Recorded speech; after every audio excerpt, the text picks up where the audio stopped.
Good afternoon, everyone. Thank you for joining us. My name is Raj Shalan. I'm one of the two co-founders of Eon Collective, a sustainable development walk that operates out of the kingdom with a focus on creating value in the active action of repairing our planet. It's a huge pleasure to have you all with us today to tackle the main question that we're trying to discern out of this question. First and foremost, allow me to thank our dear partners and friends at KAUST, I see you there, Tony, for powering this session. I think it's really important for us to all remember that the question in leading scientific universities around translating science into action on the ground, in my opinion, in the kingdom, is embodied by the brilliant work that's happening in KAUST University, so thank you for that. And without further ado, maybe the topic of our discussion for the day. The question is, can natural capital be the new real estate? And we're all talking and discussing this issue around climate change, but then we see two almost contradicting notions. One is a completely financialized perspective, which purely looks at the bottom line and trying to find ways of quantifying that, irrespective of that pathway, without maybe much concern to the credit and the credibility of what's being done. On the flip side of it, there's this narrative solely around this indigenous wisdom that people want to tap into, this bigger story or narrative of our moral compass, of why we do what we do. Hopefully today, what we're going to be discerning is a combination of the two, is how do you create this new asset class that both captures the true financial capital, but equally injects within it the human element. I'll hand it over to my dear friend, Professor Carlos Duarte, Distinguished Professor in Marine Sciences of KAUST University, and Professor Ralph Shami, our dear colleague and friend, who's done a lot of the thinking from the finance perspective, trying to set the right type of tone on what needs to be happening within that space. To maybe give us a bit of an overview around the science behind it and sort of tell us how can we translate that science into the financial language before we get into a wider discussion. But before I give you the floor, Professor Duarte, allow me to take a few moments to introduce the great work that you've all conducted to date. Professor Carlos Duarte is not only, as I've said, the Professor of Marine Sciences at KAUST University, but is also the Executive Director of CORDA, which is one of the G20's efforts out of the kingdom, trying to create pathways to translate science into action at scale on the ground, and has done so many different papers on so many different topics. I think I'm a bit biased when I look at you, Professor Duarte. We're working on a paper in the pipeline. I always say when I look at you, Allah barak lak fi waqtak. You do so much in such a short amount of time, but I think we're starting to see and feel the impacts of your work, so with much gratitude. And Dr. Ralph Shami comes with over 32 years of experience as a financial economist, with 25 years at the IMF and beyond. I think his great work as the co-founder of the Blue-Green Future and Rebalanced Earth is one to take note of. Other than his work on a huge area of development of how do you translate science-based finance is something that we need to take account to. And in my opinion, this is something that hopefully future generations will be thanking you for your efforts on our behalf. Dr. Nakao Ishii is joining us from Japan. She's the Executive Vice President of the University of Tokyo, Professor of the Institute of Future Initiatives, and Director of the Center for Global Commons at the University of Tokyo. Professor of Executive Vice President, as well has done a lot of work around the Global Environment Facility, or the GEF. Hopefully, we'll be working together on trying to get Saudi Arabia on board, and has done massive amount of work, and we'll hopefully get to hear from you a little bit about the Japanese experience and your experience in the GEF. And last but most definitely not least, our dear friend Mere, the soul of this session, who's joining us from our dear friends in the Maori tradition. Climate change and indigenous tribal development is part and parcel of the great work that she has conducted, trying to connect not only islands, be it in Aotearoa, the Cook Islands, Tonga and Tahiti. I've heard more recently that you've been expanding across the vast oceans of the world, trying to reignite this ancestral wisdom that we all connect to. So without further ado, I'll hand it over to my dear friends, Professor Carlos Duarte and Ralph Shami, to give us a bit of a sense of what are we really trying to tackle here. Professor Duarte, you have the floor. Thank you, Your Highness.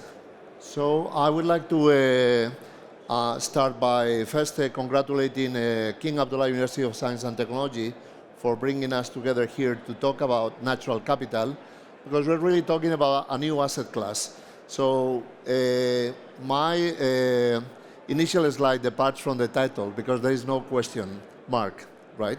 So I'm asserting that natural capital is the new real estate. And I'm going to, with my colleague Ralph, Dr. Ralph Chamy, I will then give you a vision of what natural capital is and why it is important for us and for society. And then my colleague Dr. Ralph Chamy will tell you how it can play in the financial market.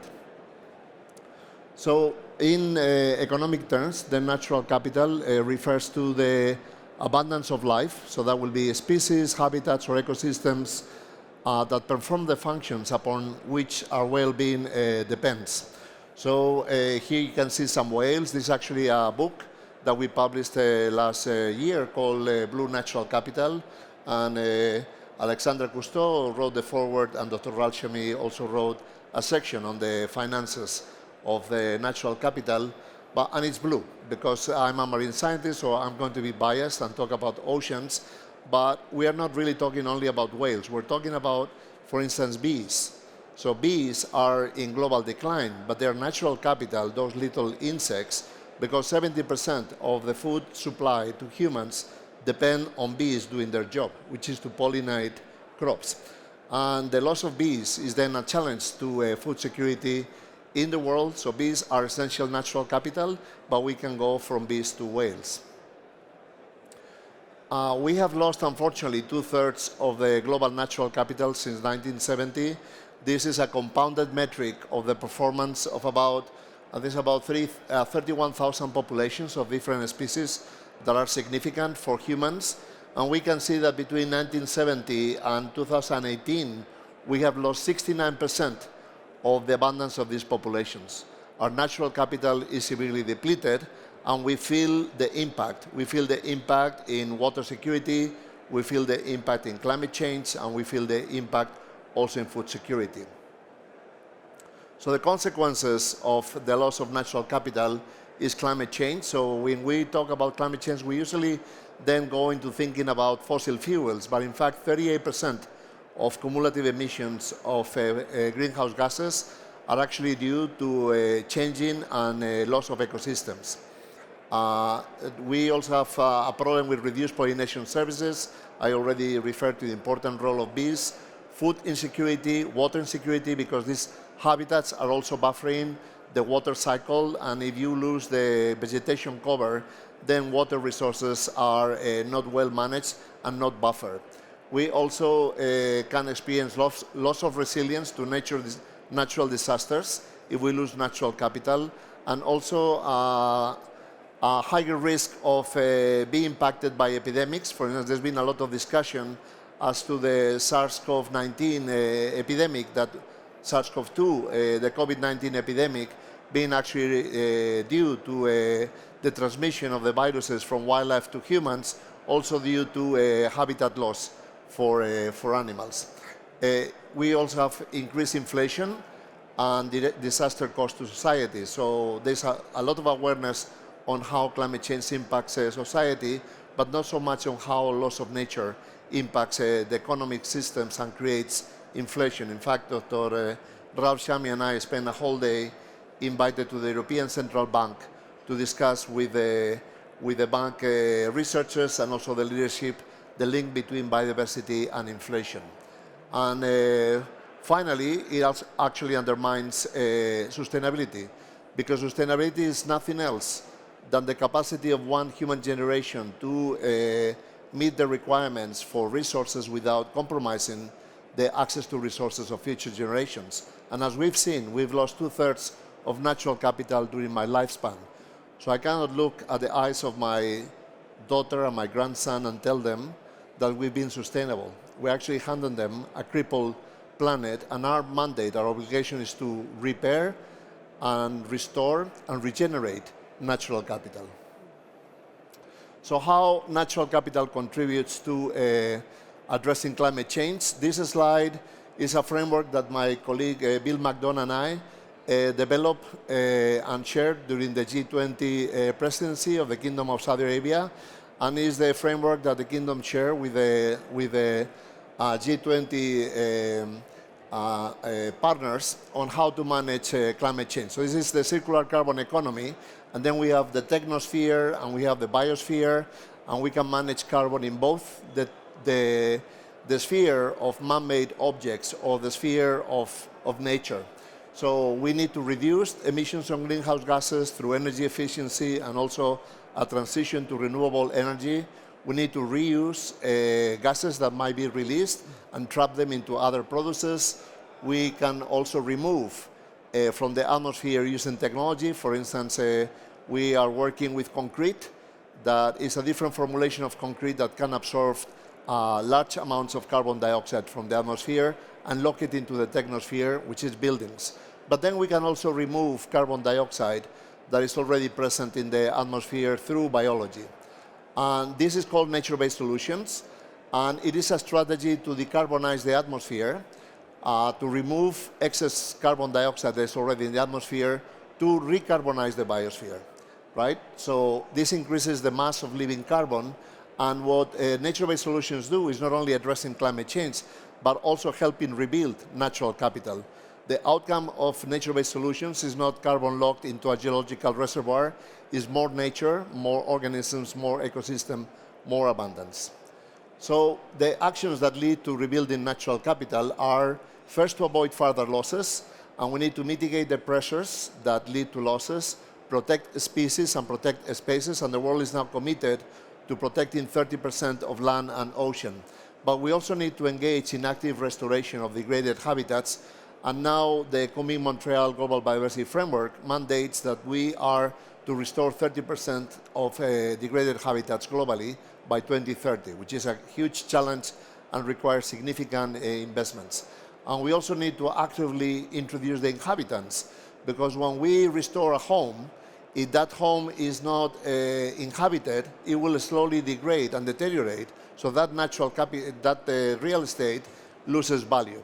So the way to maintain a home is to actually have the home inhabited.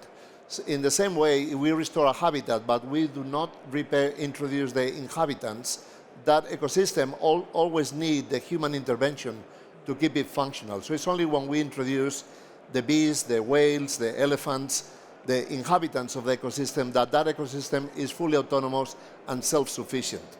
So the inhabitants must be introduced as well, and this is called rewilding, which is a concept that is now promoting in conservation. The benefits are to address both climate and the biodiversity crisis with the same action, to create nature-positive economies, to create meaningful jobs, and also to create resilience in communities and their economies. And of course, as you do that, you advance towards achieving the goals of the Sustainable Development Agenda. So what are the values of the SDGs that are advanced through nature-based solutions and rebuilding natural capital? So we alleviate poverty, we alleviate hunger by improving food security and food supply. We provide decent and meaningful jobs. We also provide communities that are sustainable and then promote responsible consumption patterns. We also contribute to clean water and sanitation. For instance, seagrass meadows in Indonesia do clear up the water from pathogens, and they reduce greatly the prevalence of enteric diseases that are the main cause of mortality, of infant mortality in Southeast Asia. We also, of course, improve biodiversity on water, but also on land. And then we certainly advance climate action. But we need partnerships to achieve that, so we also address SDG 17. And with this, I will hand over to my colleague, Dr. Ralph Chamy, to walk you on how this new asset class, natural capital, can be developed in financial markets. Very good.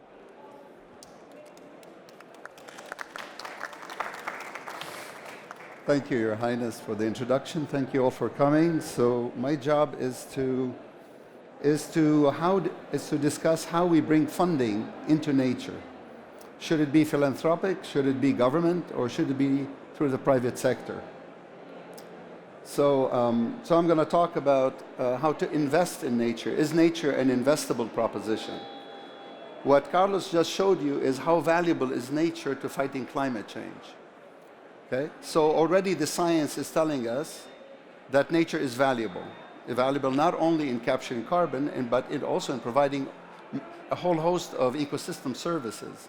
Question is, how do we value that from a financial point of view? Where do we start? Well, if you look at how the market for nature has evolved, we all started with the carbon markets for a reason, because when we met in Paris in 2015, and the Paris Agreement is when the world made a commitment to go carbon zero, carbon negative, carbon neutral by 2050 or 2040, what have you. That created the demand for carbon. I was at the IMF at the time. I remember seeing the price of carbon. Actually, it started with the Kyoto Protocol. But let's say at 2015, you start to see the price of carbon ecking above zero. And now we know that in the compliance market, at least, it's over $100. Okay? And the futures market already telling you that the price for carbon is going to be in the hundreds. So we can start there. Why? Because what Carlos just showed us is how beautiful nature is in capturing carbon. So we can use then the carbon price to go back to nature and figure out what is the value of nature from just the carbon sequestration service. But once we get a good grasp on the other ecosystem services, we can also use market techniques to value the other ecosystem services. So this is just a short game. Okay? Now I want to show you, despite the fact that Carlos and the science shows that nature is valuable, and I can value for you all kinds of nature, the money that's going into nature as we speak is woefully short. And mostly it's philanthropic. Whereas the gap is in the hundreds of billions of dollars per year. Where's the money going to come from? I mean, we can proselytize to people and say, you should give to nature, but people are voting with their pocketbook saying, this is how much I care. And the governments, as we all know, they're nowhere near thinking about anything putting money into nature. So the only thing left to save nature so that nature can save us is through investment. So the question for investors here is nature investable? I get this question all the time from the investment side. Hey, Ralph, we want to invest in nature, but here are the issues that we are concerned about when we want to invest in nature. So if I want to invest in nature, let's say the seagrass of the Bahamas, for example. I want to buy the carbon of the seagrass of the Bahamas. So you want me to invest in the seagrass. Well, if I want to invest, that means you want my money today, not tomorrow. Well, if you want my money today, can you tell me how much carbon flow will the seagrass capture for the next 5, 10, 15, 20 years? Can you project? That's one. Two, wait a minute, Ralph. Who owns that seagrass? You know, in financial markets, we know ownership is incredibly important. Property rights, rule of law, governance is very important. So you want me to invest in an asset in another country. Who owns that asset? It has to be very clear. The provenance has to be very clear. Third problem that you face is, well, I am Microsoft. I'm sitting in Seattle, and I'm going to invest in the seagrass of the Bahamas. How do I know that the seagrass is even there? How do I know that the seagrass? Because remember, you're investing in a living nature, not in a dead nature. We know very well, we have a very good relationship with the dead nature. What Carlos is telling you, we need to have a much better relationship with the living nature so we can stay alive. So how would I know, without the government telling me, yeah, the seagrass is doing great, independently, that the seagrass is indeed, is doing great? Okay? The fourth question, the fourth issue that really is on the minds of all investors, if I buy your carbon forward today for the next 5, 10 years, how do I know that the government won't change its mind? Right? I buy the carbon flow for the next 5, 10 years, and lo and behold, the political cycles are short, nature cycles are long, so suddenly there's a change in government, there's a coup d'etat, God knows what happens, and what happens to my investment? Can you solve these things? And the answer is yes, we can solve all of these things. I'm going to show you now the solutions. This is work with Carlos. Carlos and other colleagues brilliantly did, I don't have time to get into it, but you should read this paper in Nature Journal, did a very, very genius way of mapping the seafloor of Bahamas and discovered that the Bahamas is sitting on 93,000 square kilometers of seagrass. Okay, about 30% of the total mass of seagrass in the world. And they can go up by another 40,000. Okay, now what I learned by hanging out with Carlos, the physiology of the seagrass. Once you understand the physiology of seagrass, you can now build a model that is based on the science. That's why we call this new finance. This is called science-based finance. You understand the physiology, you work with a scientist, the father of this work. He tells you, well, seagrass grows exponentially for 50 years, then at a constant rate forever. I'm a physicist by training. We're quant people, so we can actually build nonlinear projection models that actually, this is what you're seeing here on the right-hand side, mimics the trajectory of the asset over time. And once you understand the sequestration of carbon, how carbon is being sequestered, you can then build the carbon profile for the next 10, 15, 20, 30 years, 50 years. Of course, you have to calculate the confidence bounds. We can handle all the stochastic issues, changes in parameters, and so forth. These are dynamical models. Based on that, what we told the government of the Bahamas in a meeting with Carlos, we said, you could potentially are sitting on over $200 billion just from restoration of your seagrass, which would make per capita, Bahamas is only 300,000 people, one of the richest countries on the face of the planet. So we can project. Amazing. Next one, they're going to ask you, who owns the seagrass? Well, this is what the government did based on our advice. They went out and they said, okay, anything blue or green belongs to the government. And these are the laws of the land. And they gazetted them. So there's no ambiguity there. So this is what you would have to do. It has to be clear who owns the credits, who you're buying it from. Third issue, so once you have that, now it becomes an asset.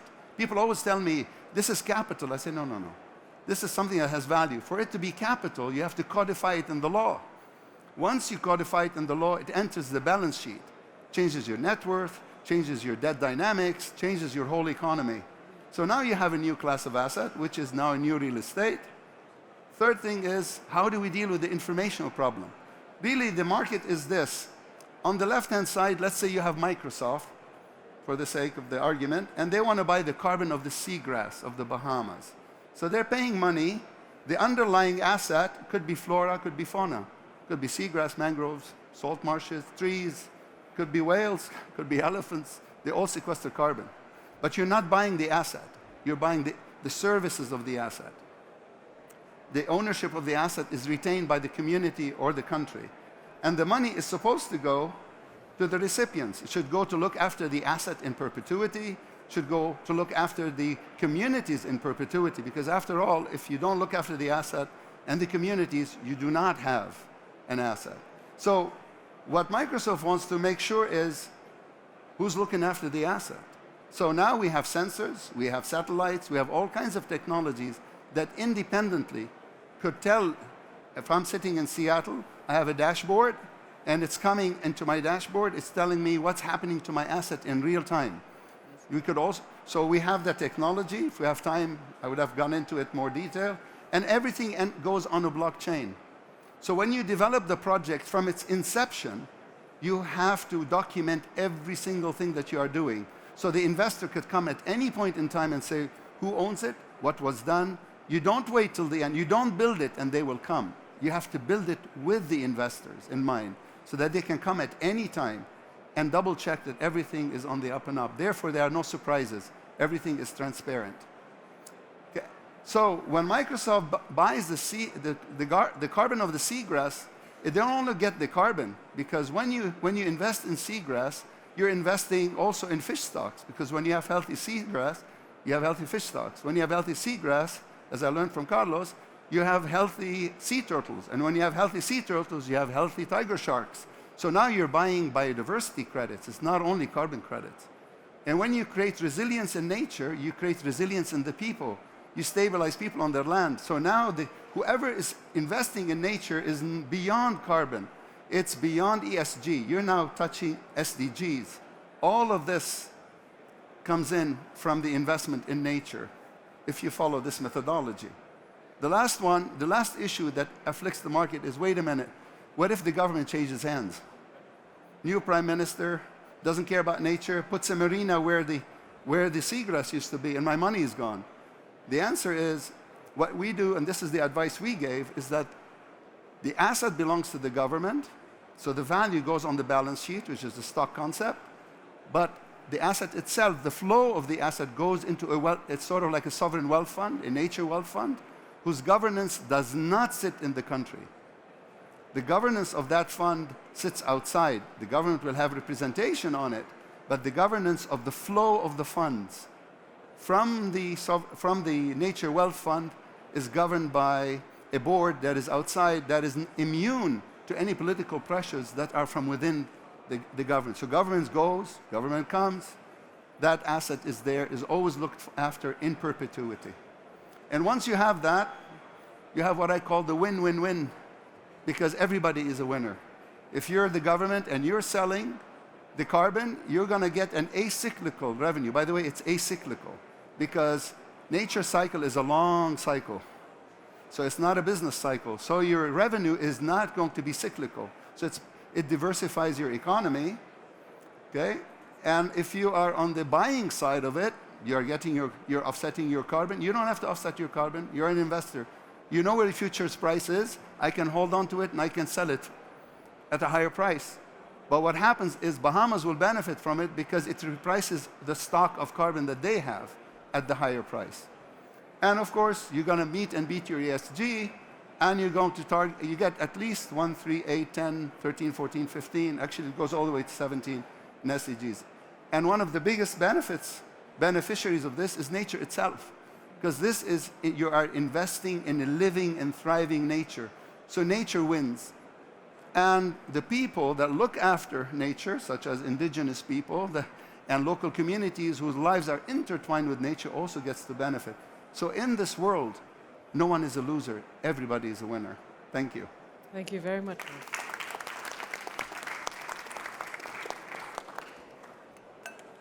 I mean, sincerely, you've put a very compelling pitch, in my opinion, on behalf of nature, so thank you for that.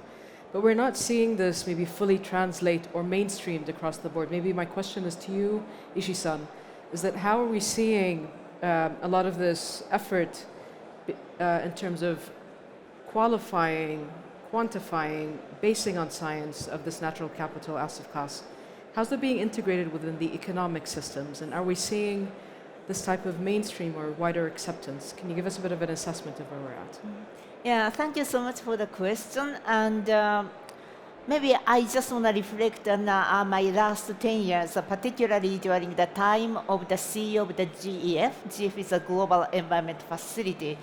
And maybe my starting point was that the problem, challenge we were having, not only climate change, but the nature loss, but also the pollution of the ocean and the land change and all of those kind of global environmental challenges is really the system crash, that our current economic system really crushed that capacity or the boundary of the planetary system. So that's why that we are losing that our very foundation of the prosperity, the stable and resilient planet system.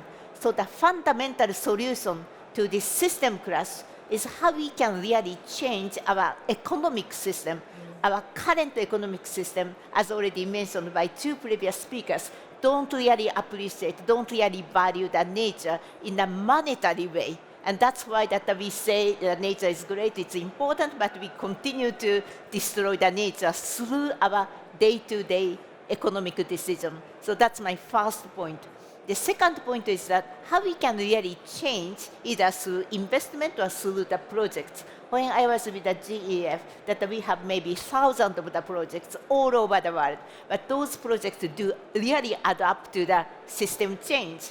No, that warming has been continuous, nature loss has been continuous, so those project by project approach don't really adapt to the system change. So what is wrong with that? Because those each individual project is not really powerful enough to change the metrics of the economics. I'm talking about more like a valuation of the natural capital, so that our challenge and our effort is how we can really grab some of the system or subsystem change through the projects. So that you already mentioned the PEST, it's a payment for ecosystem services, but it's a great idea, and it's a maybe foundation of the many other trial. But when we really try to change the economic metrics, we need to take like a landscape approach, jurisdictional approach, or value chain approach so that we can really bring from production that is through the consumption and even to the waste. So that the system change really requires everybody along the value chain need to really move together. That you mentioned a lot of nature challenge, but then this is the conversation was mostly focusing on the conservation, restoration, and the conservation. But you also mentioned 70% of the nature loss is a huge thing, but 70% of the nature loss comes from agriculture. So we need to really address how to change the practice of agriculture, which is really destroying our natural capital. So that is really my challenge. And so that I mentioned the landscape approach, the jurisdictional approach, the value chain approach is basically a way to address this systemic issue that is so deep into our current economic system. My last point on that one is you already mentioned the valuation is important, valuation is challenge. So in a sense, we were moving into the right direction. You may already have a TCFD, and now we launched the TNFD. It's a task force for the nature-related financial risk disclosure. It was just launched in New York Stock Exchange, which has a very, very impressive selection of the place, because hope is that it will become a new asset class, so that then with the TNFD, that the ISSB, those kind of measurement target and also SBTN, science-based target for the network, including nature, is another good way going forward. So now the world is trying to move more like a systemic approach. We have a science-based target, then that we have a new way of measuring risks, and hopefully also the opportunity at some point, and then to let that let the company disclose those nature-related risks and opportunities, so that investors can really flow your money along those kind of information. You said the information challenge, so that I hope that the kind of systemic effort will chart the way that you investors can actually decide what you really want to invest and how you can really change this current economic system. So my hope is that with those kind of big movement, that we can change the current economic system. So let me stop here. Thank you very much, Ishii-san. I think you've mentioned a really important term that I've heard several times in your intervention, this notion of risk. Both the lack of risk appetite within financial systems for new asset classes, because then something that's unknown tends to be treated with a lot of questions, let's say. But at the same time, I think our lack of proximity to nature as individuals beyond our systems has created this faulty narrative, I'm looking at you, our dear friend Mere, to us, this financialization of discussions, in a lot of the hallways that we're currently occupying, there's a bit of a disconnect between Western perspectives around some of these notions and around what we think of as indigenous perspectives that bring us closer to where we were. I mean, we're proud in Saudi Arabia to be a tribal country, and one that is, as I always say, one generation removed out of this more sustainable way of life. So it's not looking at how our ancestors used to live, but how our grandparents used to live. And I think with it is a renewed sense of responsibility to re-tap into that untapped wisdom.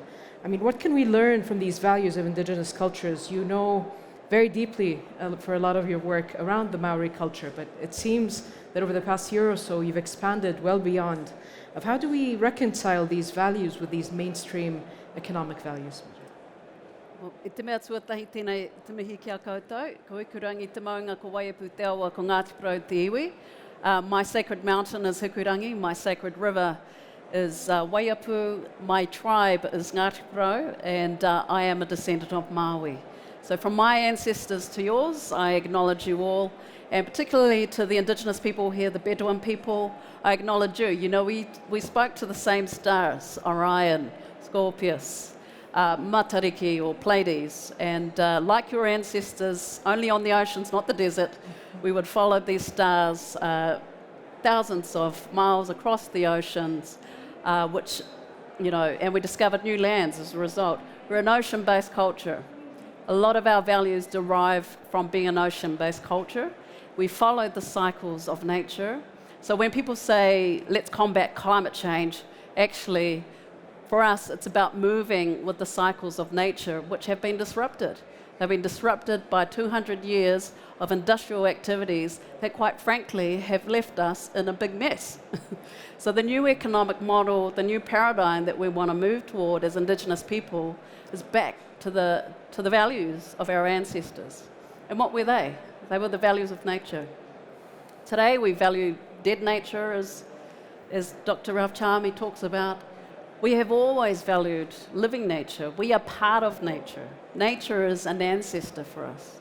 So when I really think about, the fourth industrial revolution, what we really need to be thinking about is the circular economy. Going back to the basic precepts that have ensured that we have been able to survive over thousands of years in one place. What are those precepts? Well, for us, the first is respect. It's manaaki. It's about respecting those that are around us, respecting the resources, and the vital life essence contained all around us. We call that Māori, the life principle. The second is kaitiakitanga, the notion of reciprocity. When we take from the land, if we were to take a tree to build our canoes, we would always plant another 50 in that tree's place. That's that notion. Regeneration. Regeneration is about taking only what you need and ensure that there's going to be enough for future generations, 7 generations down the track. So these are basic values that people might laugh at, but actually in the nature-based markets that we're seeing, it's a perfect opportunity to express these values. And that's exactly what we're doing with our initiative called Hine Moana Halo. Hine Moana Halo is an Indigenous-led response to climatic changes that we're seeing huge changes across the Pacific.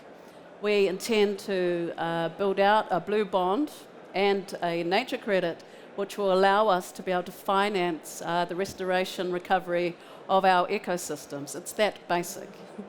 And I believe in time, as we prove that this model can be successful, we can not only decarbonise and accelerate carbon emissions globally, but we can once again try and recover economic models which are going to be transformational not only for nature, but for the people. We call ourselves tangata whenua, tangata moana, people of the land, people of the sea. So really, my message here is that let's remember who we are. Let's remember what the core values are that can help sustain us as we move forward with this beautiful vision of nature market solutions. Kia ora. Absolutely. Brilliantly said, Mara. I think I'll look over to you, Professor Duarte, to the points that were put across around basing it on science, around injecting within it a soul, without which, to the point of our banner for this year's Future Investment Forum, a compass cannot be pointing to the right north. How do we start building trust within the system? What are these stepping stones? Can you give us a few examples? Yes, so I might speak a bit about my experience. So based on my research and that of colleagues, then we develop a concept called blue carbon, which is the capacity of marine ecosystems to be the most intense carbon sinks in the biosphere, and that has unveiled a new asset class for investments in carbon credits and carbon removal.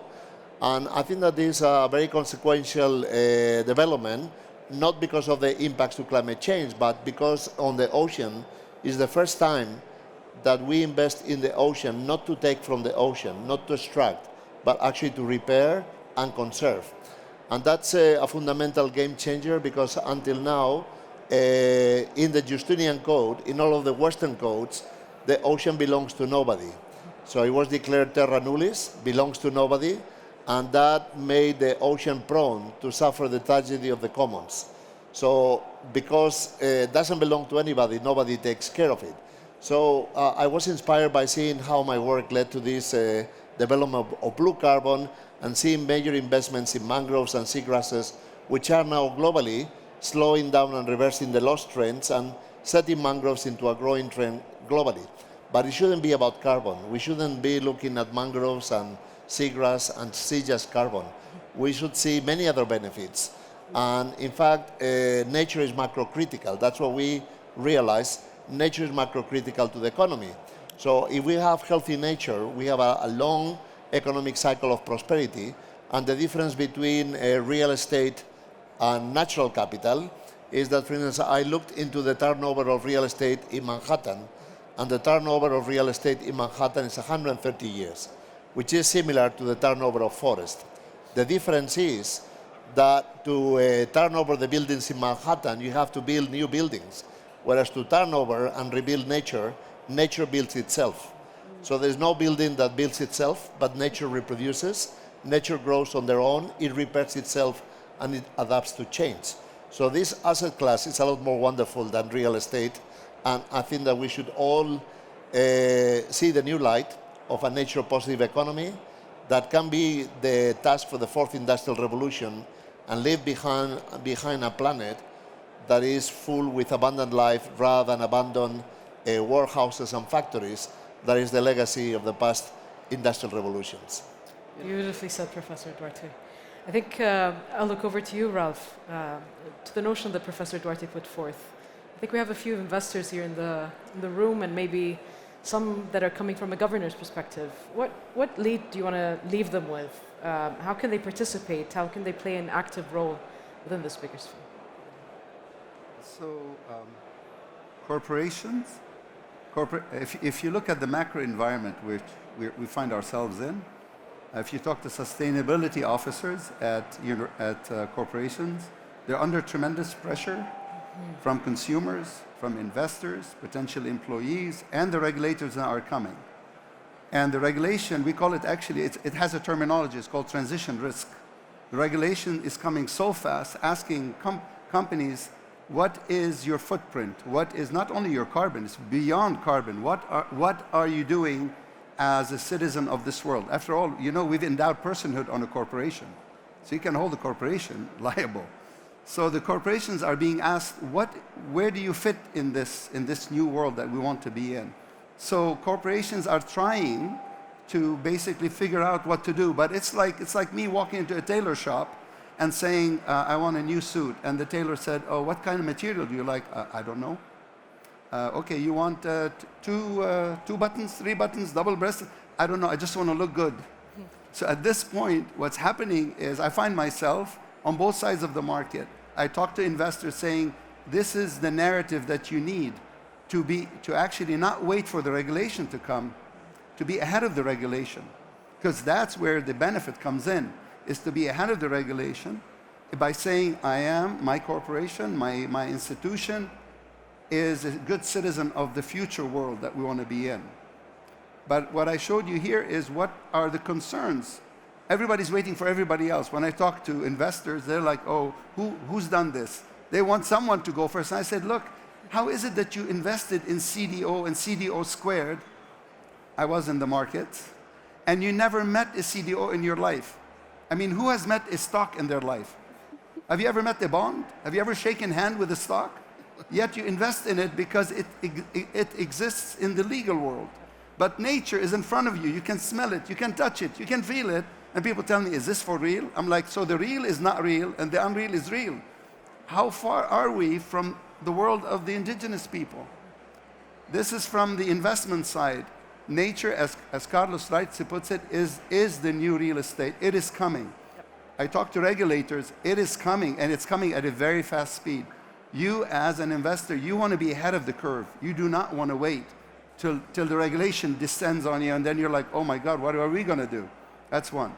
But beyond that, your question was on the governance side. I'm sorry to say, I spent 25 years at the IMF. There's a dereliction of duty on the IFI side. Why? Because a healthy planet, a healthy nature, is a global public good. And we know from economic theory, I was a professor for many years, first welfare theorem in economics says a public good cannot be left to the markets to figure out how much to produce of it. There's a role for the social planner. There's a need for global harmonization. We cannot just allow the markets, well, there's this group come up with this best practices, that group, this group, and the investors are saying, which group do I follow? Do I follow Vera? Do I follow Plan Vivo? Do I follow UNFCCC? Should I wait for Mark Carney to come up with a new methodology? When the world decided, I'm an expert in banking. When the world decided that we cannot leave it to banks to decide what ought to be their capital, we met in Basel in 1987 and we said all banks have to hold a minimum of 8%. We did not leave it to the markets. This is our own existence, and we're, as my mom used to say, don't dilly-dally. We're dilly-dallying. We're kind of like, well, yeah, let's see what you think. There's no thinking here. If we lose nature, we lose our own existence.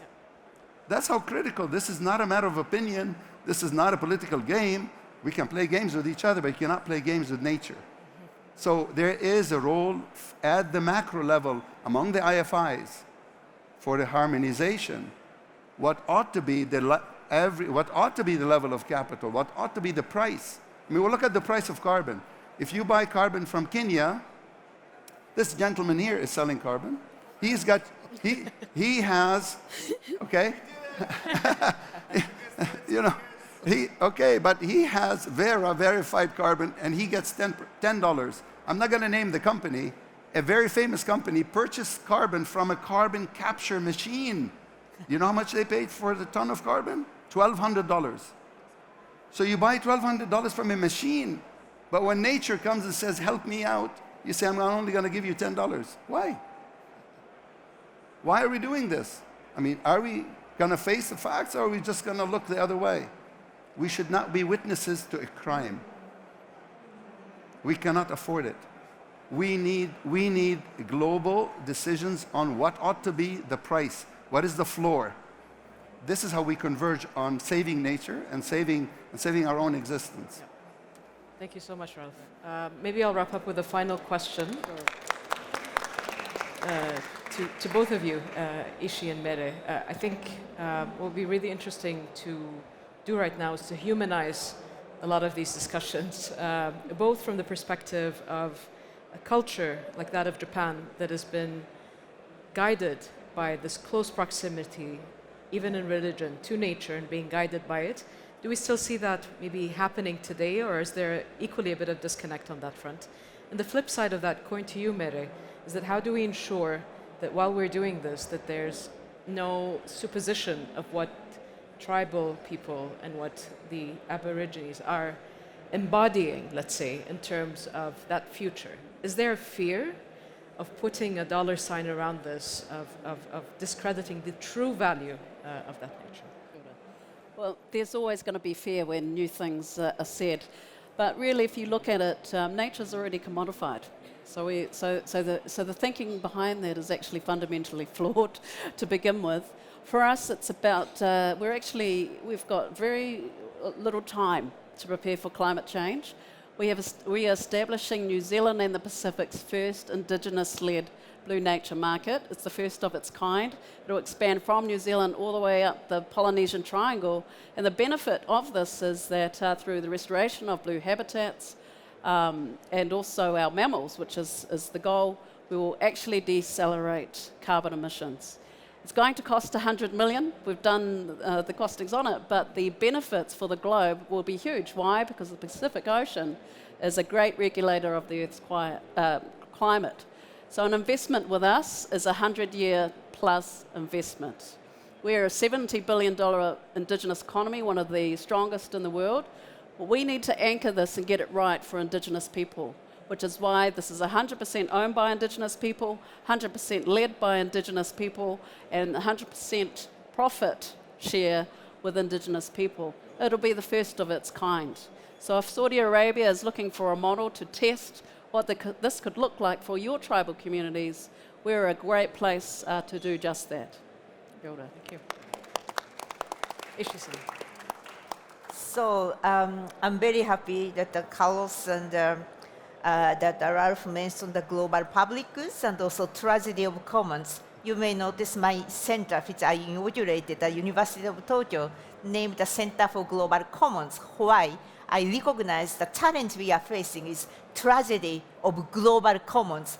Nature, we benefit greatly from nature, but nobody really takes care of nature. That's so we are facing the tragedy of global commons. So how we can really fix this problem, the tragedy, collectively. Then when I think about my own culture, Japan, yeah, actually that our ancestors even now have some way to manage local commons, community commons, that the small villages, the fisherman's village, that the forest people, that these people, the villagers know how to govern the local commons, because then there is a trust base among villagers, and there is a social norm, even there is a penalty in case you breach the social norm. So they have a way to manage and safeguard the global commons, and it serves that the intergenerational justice. It comes back to your children, right? So my dream is how the global community can learn from those practice we, the local community, still do have. And of course, it's very challenging because it's difficult to create a trust base with the community people beyond that we can see each other. But then, with the digitalization, with the internet, of those kind of technologies, there must be some way to connect us together as a kind of the community to safeguard the global commons, so that today we have a lot of financial sector, the investors, and you create a lot of fuss among us that we can be really a part of this community to safeguard the global commons. That's something that I came from Oxford, Japan, but also many of you have that kind of local knowledge in your own childhood, your ancestors. So I hope that we can learn from our initial culture and our history, then how we can create this global community to safeguard the global commons. Thank you Thank very you much. so much. I'll just wrap it up with a call to everyone in the room to do better, be better custodians. Every single one of you has a role to play. I hope we were able to shed a bit of light around this new asset class, and now it's all up to you to help make that a reality. Thank you very much.